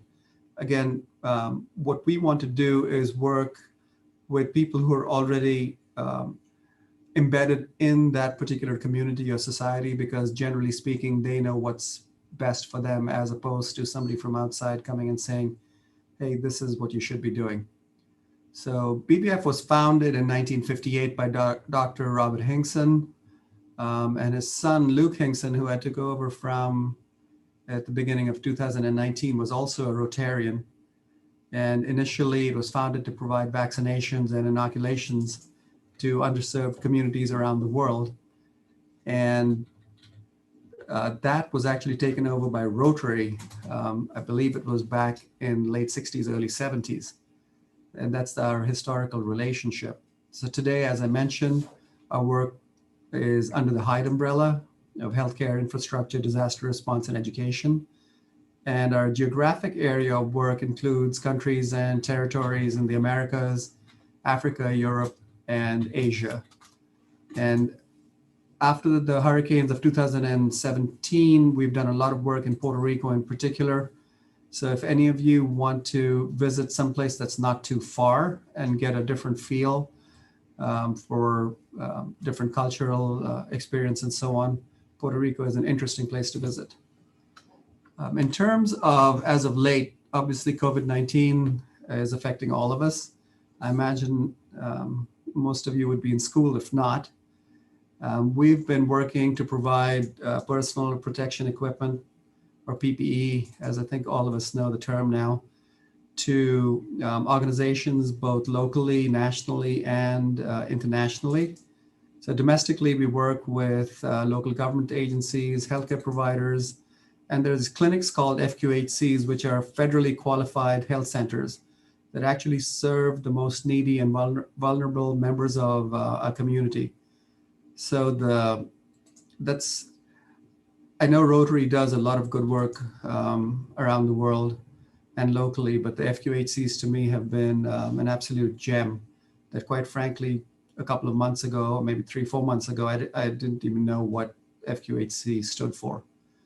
Internationally, after COVID-19, we've worked to provide PPE to partners in Italy, China, Jamaica, Guatemala, Lesotho, Honduras, the Dominican Republic, Cambodia, Lebanon, Eswatini, Nigeria, Grenada, Haiti, and Malawi. So a number of countries. Now, in terms of our programs, I mentioned that they fall under what we call HIDE. So I'll give you a brief overview of each program. So HIDE's in the healthcare area, we get short-dated pharmaceuticals. That's usually expirations in less than a month, less than a year rather, expirations of less than a year. And we combine these with medical equipment and supplies. Usually we get these from hospital systems, healthcare clinics, and so on, and send them, generally speaking, in container shipments across the world. The other thing that we do in the healthcare area is to support what we call med-surg trips, which are essentially trips by physicians and other people on the team, and they go to different areas and try to help local communities. There's a physician on our board who's an oculoplastic surgeon, and she runs a nonprofit who we work very closely with called Project Thea. And I would really encourage all of you, if you just Google Project Thea Vimeo, V-I-M-E-O, or Project Thea Ghana, there's a Vimeo video. It's only 12 minutes, and it really shows what they do when they go to various places, but in this particular case, it's a visit to Ghana. It's a fascinating video to watch, and I'd really encourage it. Again, it's called Project Thea, T-H-E-I-A. And if you Google Project Thea Ghana, the video will come up. And Thea is the goddess of light, so that's where the name came from. So in the second area that we work is infrastructure. And in infrastructure, we work in two different areas. One is solar. So we work to provide solar panels to medical facilities. So after the hurricanes again in 2017, a lot of the facilities in Puerto Rico were without electricity for an extended period of time. And we visited some outlying clinics that you could barely get to because the roads were washed out and so on. So we provided solar backup systems for that. I know I have a very short time, so I'll just quickly go through. The WASH program deals with water, sanitation, hygiene. And something that we're doing there is we're working with a local organization to sew feminine hygiene pads, which, though commonly found here, are few and far between elsewhere. So that's a program that I think the students can get involved in. We're working again with local organizations, and I'd be happy to provide more information subsequently. Two other areas are disaster response and education. We've been responding to disasters for probably a couple of decades now across the world and locally or domestically, I should say. In the education program, we work to send textbooks and also work with a local computer organization, a nonprofit that rehabs computers that we're sending to school kids in different areas. So I think I'm pretty much out of time, but that's a broad explanation of the type of work that we do. And I'll stop there if anybody has any thoughts or questions. Lena, back to you. Thank you so much. Again, if you guys think of any questions for him, you can ask him at the end of the conference once we wrap everything else up. Hey, Ozzy. Yes, Mark. Can you tell them what can they do as clubs? Do you look for groups to come in and help pack things? I know Pat Schaefer's on, and the Murraysville Export Club actually collects wheelchairs, walkers, canes. You know, can Interact clubs do this, or what is the easiest thing for them to do to get involved? Yeah, Mark, that is actually perfect. And I think I've spoken to Pat at some point.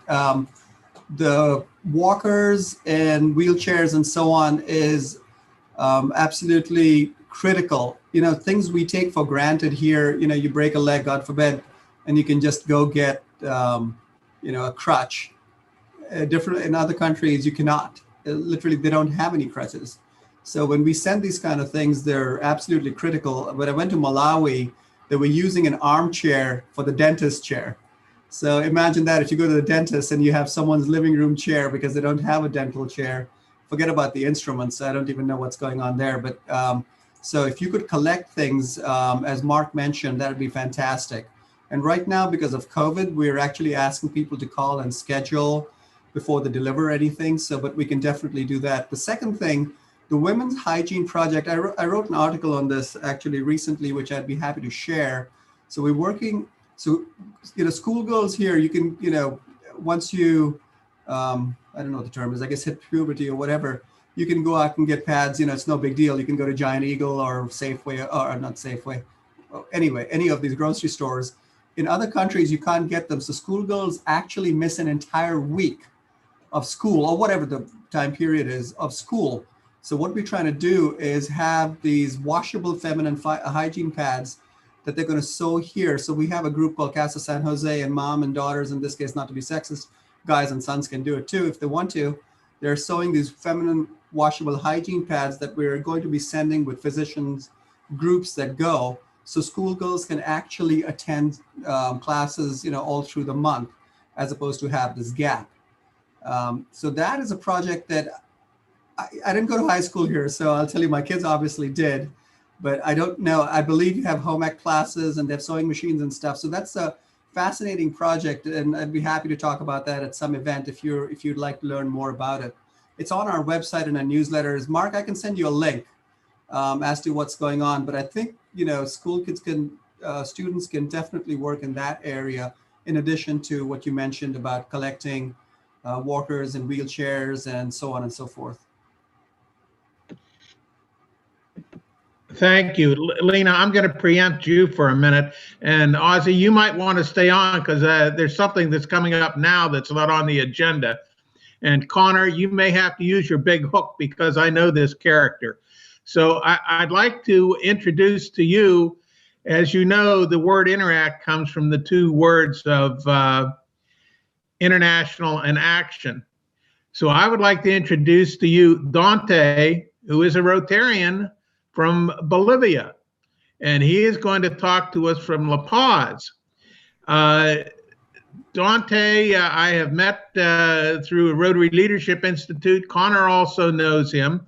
And to what Ozzy just talked about, his mother has a foundation in La Paz that provides prosthetic devices for those that don't have them, because they don't have them in Bolivia.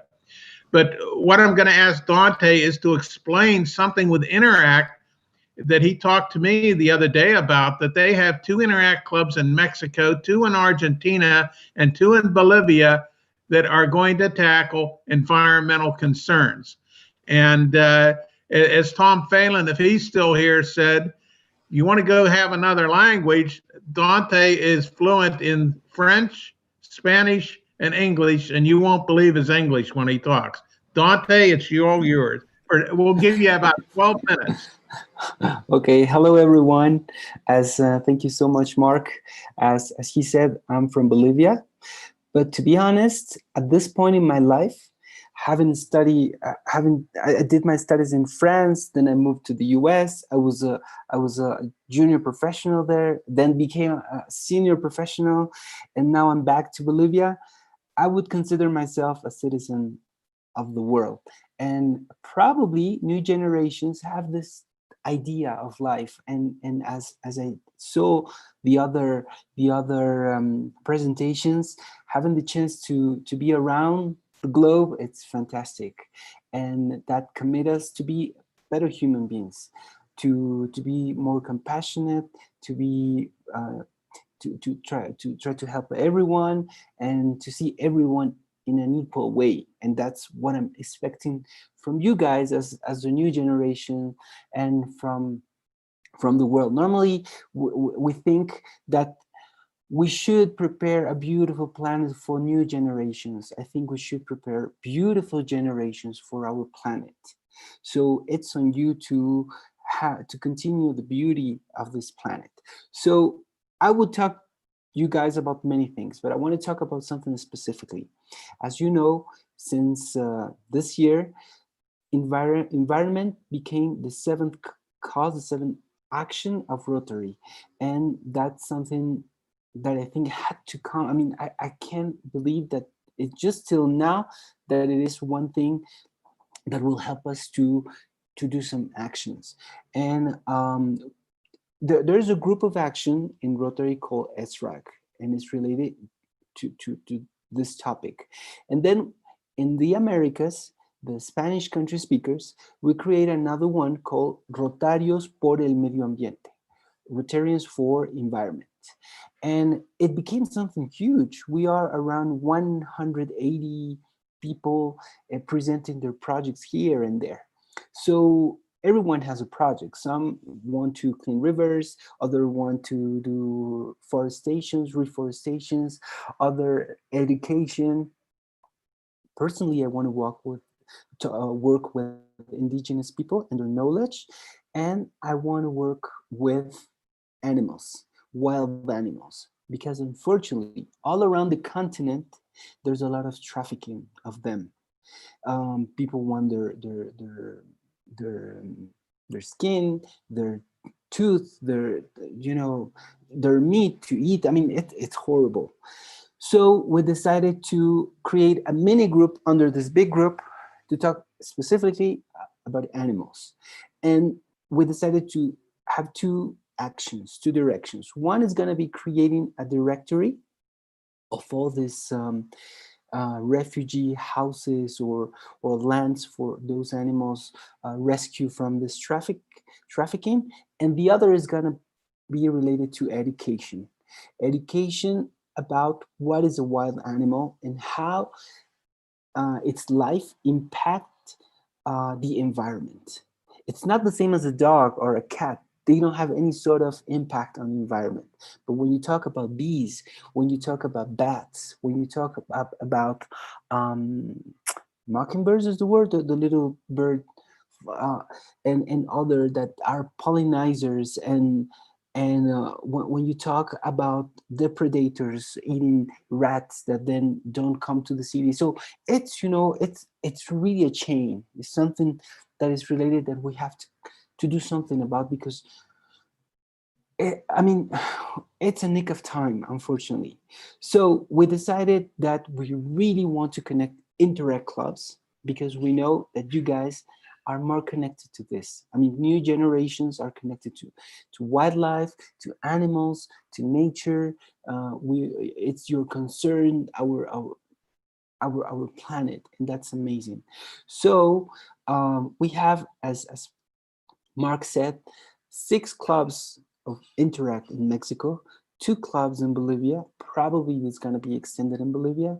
We have around 5 clubs in Argentina, and we have, I think, 2 clubs in El Salvador.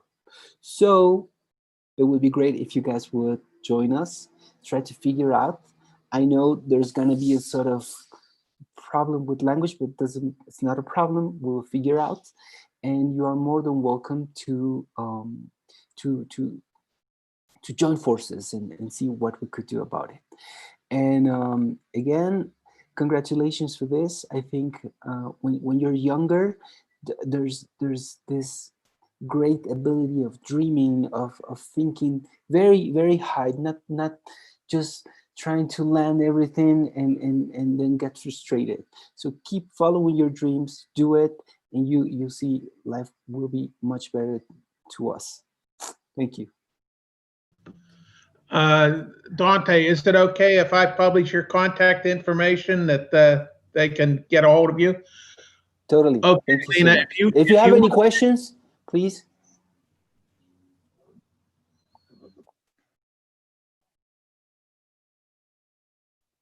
Mr. Barnhart, what were you going to say?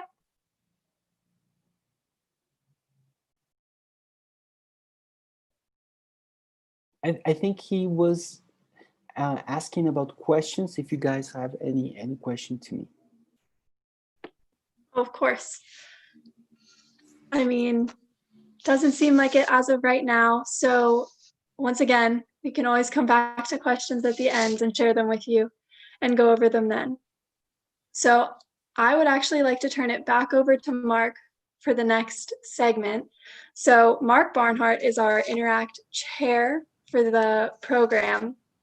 And he is a member and past president of the Greensburg Country Club, as well as a treasurer for the Rotary District 7330. And he's the registrar for the mainline division of the Rotary Leadership Institute. And he would like to say a few words. So Mark, take it away.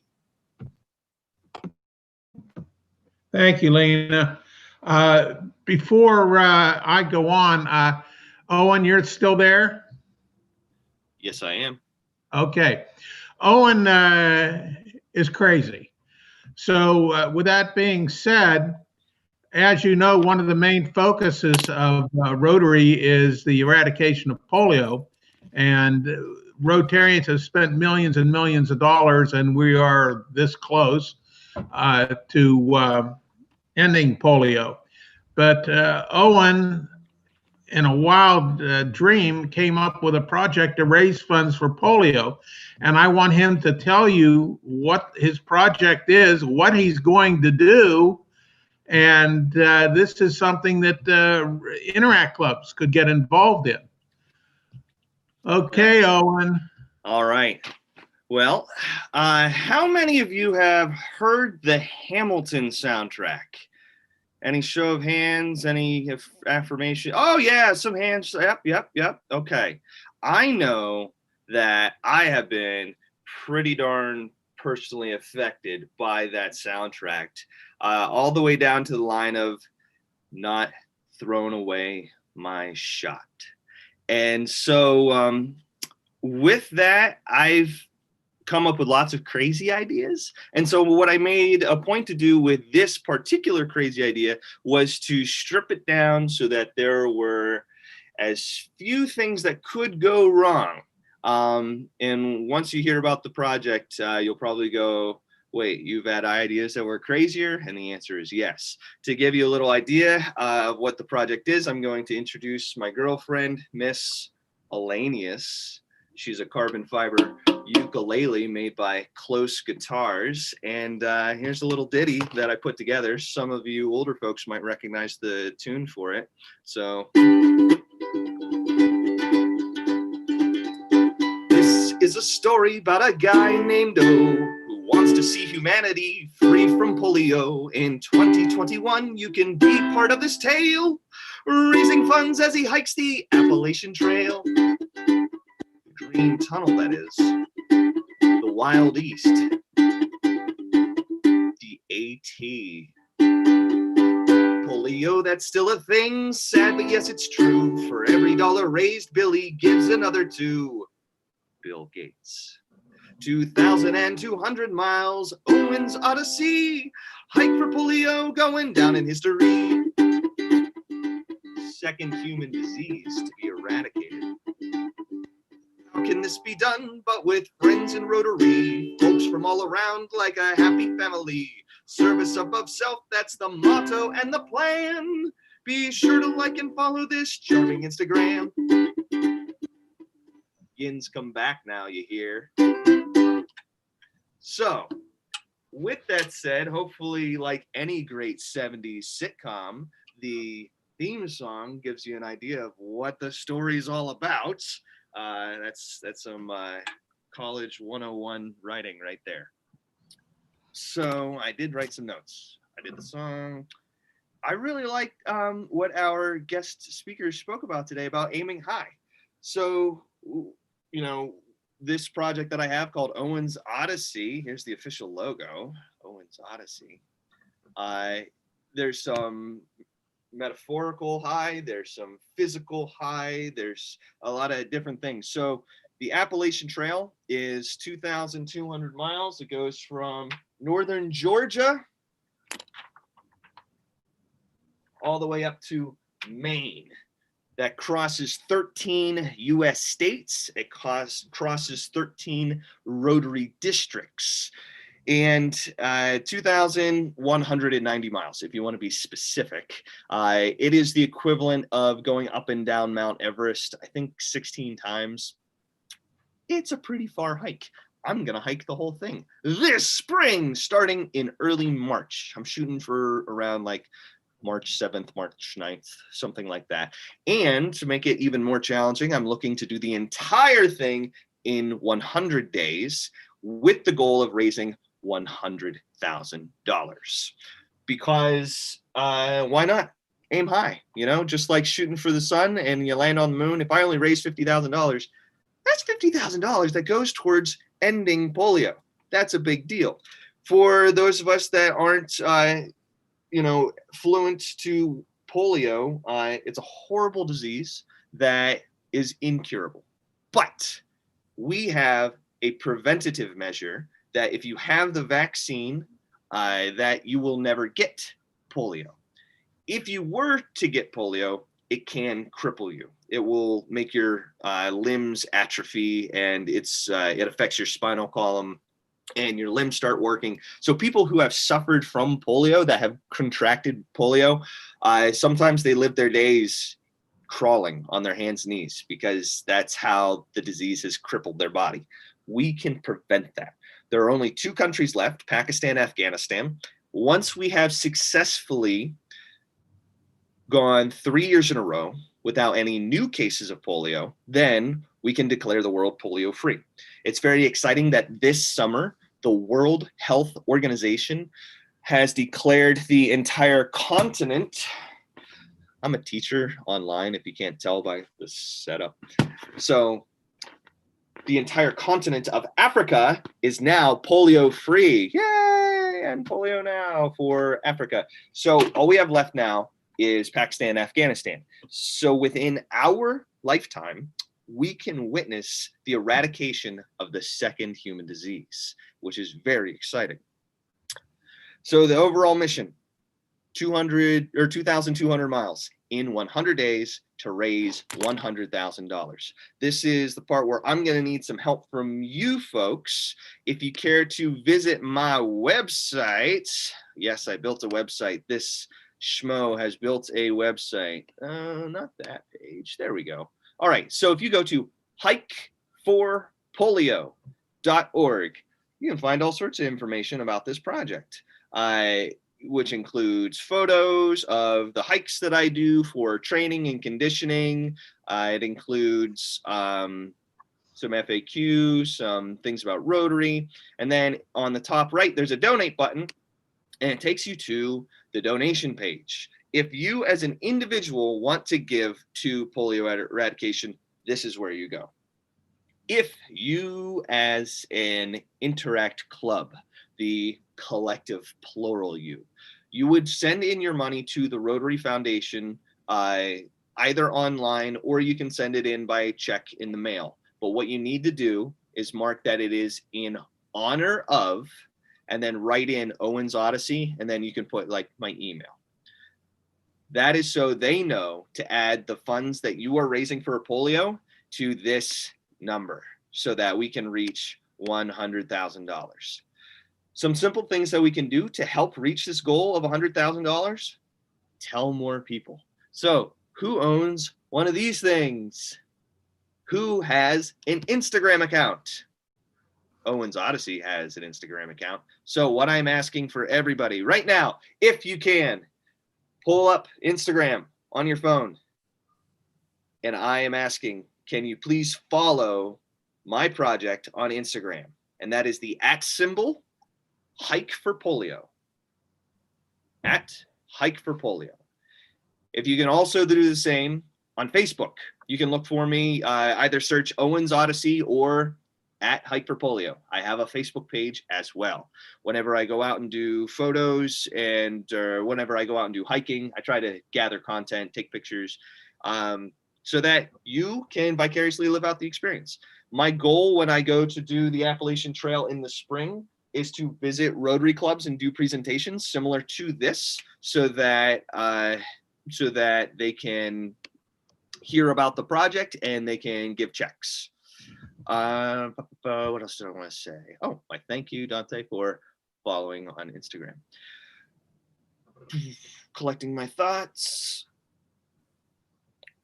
This is an important project for humanity. It's not about just inflating my ego. I mean, sure, it's fun, but more importantly, so that we can make a difference in the world. In the song, I did reference that Billy gives another two. Bill Gates, who is the head of the Bill and Melinda Gates Foundation, they have a relationship with the Rotary Foundation. For every $1 that Rotary gives for polio eradication, the Gates Foundation gives 2. So it's a 2-to-1 match. It's very important. If you think only about the vaccine, the medicine, it costs 60 cents to give a child the polio vaccine so that their entire life they never get polio. So if you give $1 and then the Gates Foundation gives $2 more, that gives us $3 divided by 60 cents. That means 5 children for their entire lives will never get polio. So whenever you think, oh, well, like, what's $1 going to do? It's going to go pretty far. You're going to change the lives of 5 kids. I guess it's a great opportunity to open up questions. I try not to talk too much because we can probably accomplish a lot more if we just ask questions. So if you want to use the chat box or if you want to unmute yourself, what questions do you possibly have about Owen's Odyssey?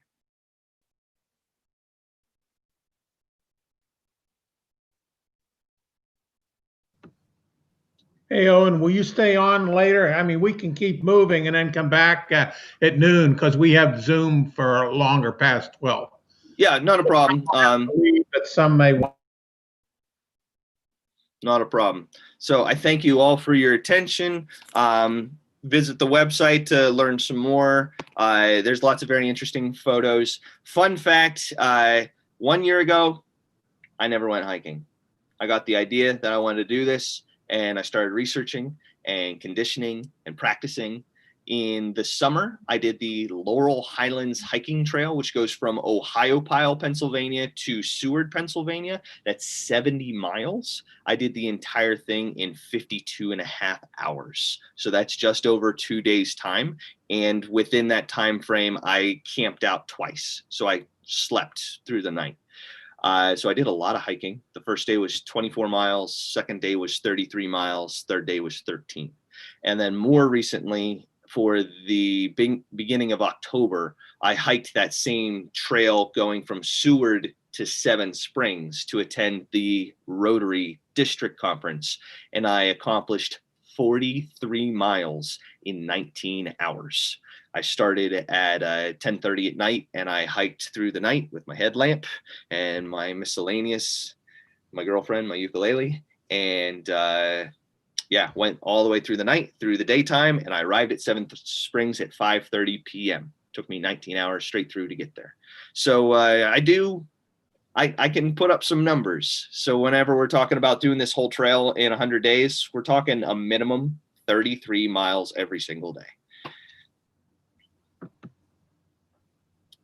All right, so if you don't have any questions at the moment, I promise I will stay here through the very bitter end of this conference, and I'll be happy to field any questions at the end. Okay, thanks, Owen. Thank you. A couple other things I need to mention. One, we do not have a presenter for the Bob Williams Memorial Rotary Scholarship, but I did, and they were available, but we just didn't have the time.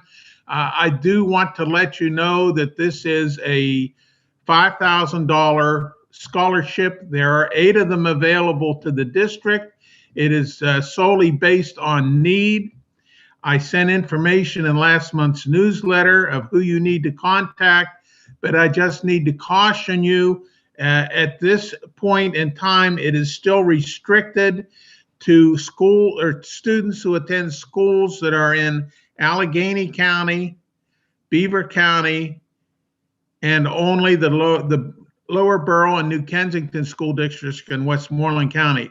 So the bulk of you are probably not eligible, but those of you that are encouraged, you can go to the district website. Owen told you what that was, www.rotarydistrict7305.org. It is one of the main articles there. And when you go on the website, also, they do now have the Interact tab active. And if you click on Interact, it'll take you to the last 2 newsletters. Another thing that everybody asks, you know, because of COVID, we can't meet. What can we do? Well, we have put a different spin on the cards for veterans this year, and we're asking you to continue to do the cards. In fact, my Rotary Club did about 50 of them last Tuesday, and asking you to say thanks, sign your first name, and then you as an Interact Club take your cards to those who were the essential businesses or the essential workers during the pandemic. You may take, I would put them in a bigger envelope and say, these cards are thanking you at Valley Hospital, and put 5, 6, 7, 8 cards. You may want to do fire stations. You may want to do police departments. You could certainly do hospitals. You could do the neighborhood grocery store, a drugstore. But think how much publicity we could get for Interact if everybody appears at all these businesses with an envelope with maybe 10 or 12 Christmas cards and in it just saying thank you for your service or just thanks and with a first name. I would also say that you could do nursing homes. You know, the sky's the limit. I'm sure you guys can come up with the ideas. Also, the one thing that we did in the district, this was a holdover from District 7330, and so it's somewhat new to 73, the old 7300 clubs, is we have an Interact Club of the Year competition. And this year, because of the pandemic, we extended deadlines, and March 31st was the deadline. And I had 6 clubs that submitted an application form, and those clubs were Greensburg-Salem, Franklin Regional, Greater Johnstown, North Allegheny, Somerset, and Derry Interact clubs. So what I did, I went through all the forms, and this year, believe it or not, I did not have to redact anything, because when these forms go to the judges, I don't want them to know where your club is. I want this completely vanilla. They have no idea where the club is that filled out the form. So in our judges this year were the same judges we had last year. We had Jack Murray, who was a past district governor from District 7360, was the chair. Barb Morgan from Muncie, Pennsylvania, which is in the middle of nowhere, and she is an aide to the current district governor of District 7360. And Teddy Kreitz, who was a member of the Altoona Sunrise Club. So they got all their envelopes, they got all the applications that these 6 clubs submitted. They independently read everything, ranked everything, and they sent back to Jack Murray, who was the chair, their choice for number 1 and number 2. And this was a very easy choice this year because all 3 of them came up with the same number as the winner. So I am happy to say, and you know, I wish we were together because I have these to present to you, and we'll figure out a way to get them to you at some point. But I have 5 placards. They're probably 30 inches high and 18 inches wide, recognizing Interact clubs as being outstanding. So our outstanding Interact clubs are Franklin Regional, Greater Johnstown, Somerset area, and Derry area. So if you're there, turn on your cameras, we can see you. You know, Connor, you're Greensburg-Salem. I know that Tracy Dorsch is here with a group from Franklin Regional. And I don't think anybody from Somerset, but Derry's here. So turn on your cameras and take a bow. And obviously, if you're keeping track, our Club of the Year for 2019, 2020, and the first time they submitted in this program is North Allegheny. Yay! I think I forgot to mention earlier this morning, I'm actually a senior at North Allegheny, so that makes me very happy to hear. And I'm sure everyone that's tuned in live right now is probably cheering wherever they are. So thank you. Means a lot. Okay, I think that's all I have.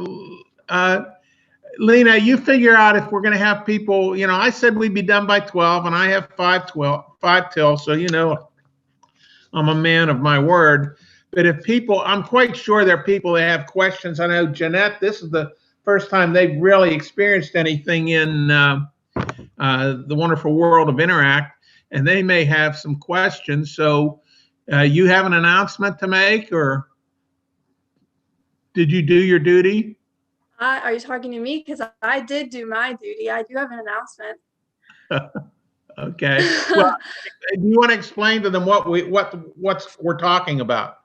Yes. So, as is customary, each year at the district conference, this is carrying over from District 7300, the new district governor for the following year is decided and elected. So this year, even though it was a little bit more complicated, we've still followed through. We've been talking over text message a little bit during this conference, trying to figure out who is going to be the next district governor. So I got my answer. I got everyone's nominations, and I'm very pleased to announce that Connor Harrington, our tech guy, the one that made this all possible, is our next district governor for Interact Club. So Connor, would you like to say a few words? Thank you, Lena. Frankly, I'm honored. I started Interact in 9th grade just from a little fundraiser, which is the Harlem Wizards game that we had at our school. It was such a great experience. I thought I want to get myself involved with this club. 2 years later, I'm here with all of you amazing people who have been in Rotary and helping out Interact for so many years, and I couldn't be more grateful to all of you. Thank you so much. Yay, congratulations, Connor. I'm sure we're all super proud of you and very happy for you. And you're going to do amazing things. You've already helped out so much this year with everything going on. It's definitely been a challenge. And this would not be possible without you, as I said. So congratulations. You're going to do amazing things. Lena, do you want to talk about As Mark was, you wanted to try to do this year in a couple of minutes, and at least get a form of communication between everybody that's here and the Interact board or whatever? Yes. So my plan for this year kind of has a wrench in it with coronavirus, especially because we can't be together right now. So my plan right now is to later in the year, hopefully give us an opportunity to do an outdoor service project together, socially distanced according to whatever guidelines we need to abide by. But I feel like right now we're really missing out on the point of the district conference, which is interacting with one another and meeting each other and learning about each other's clubs and projects. So I think being able to have an opportunity to do that later in the year would be something very beneficial to all of us. So that is something I'm going to try to do, and I'm going to try my best to pull that off. Not sure what it's going to look like yet, but you will definitely be in the loop with that. My email has probably already been in a newsletter, and a newsletter that Mark sends out every single month is one of the best ways to keep up with Rotary District Interact stuff and keep up to date with it all. So make sure that you're looking at that. Advisors, make sure you check your email. It's not very time consuming. It's well worth it. There's good information in it all the time. So there's that. And I will also put my email address in the chat right now if any of you want to reach out to me with any ideas or questions or concerns. I know that I sent out an interest form for this virtual conference, and some of you did respond excuse me, with questions that you had about what we can do with Interact this year. So another thing I am planning on doing is creating a giant list of possible opportunities that we can all do as Interact clubs, whether that's socially distanced or if you have the opportunity to be with your club, in club. So the most important thing right now is making sure that as interactors, we still make an impact. And I feel like doing that together is the best way to do it. So that's my plan for right now. I'm sure you will all hear about future plans. So thank you.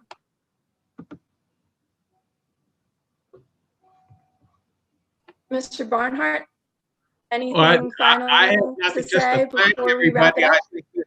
I think this went well. If anybody has any questions, now's the time for them to chime in. And Connor, don't cut us off yet, because questions may go over, but it's your ball of wax to wrap up, Lena. Okay, well, so as to be respectful for everyone's time, I will officially end the conference here, and then anyone that wants to stay behind later and ask any of our presenters or our keynote speaker questions is more than welcome to do so. Even if you have questions for Connor, Mr. Barnhart, or myself, we will all be here for a few more minutes. So this is the ending and the conclusion of this year's District 7305 Interact Conference. I thank each and every one of you for attending, especially our keynote speaker and our presenters. Hopefully, we will all be meeting face-to-face at some point in the future this year, or hopefully next year at the very, very least. So have a great rest of your day, everyone. I think Mr. Barnhart And wanted me now- to do this, so yeah, that's. So feel free to leave if you don't have any questions. And if you do have any questions, I will be here looking in the chat. I will also go on the YouTube live stream and look in that chat if there are any questions.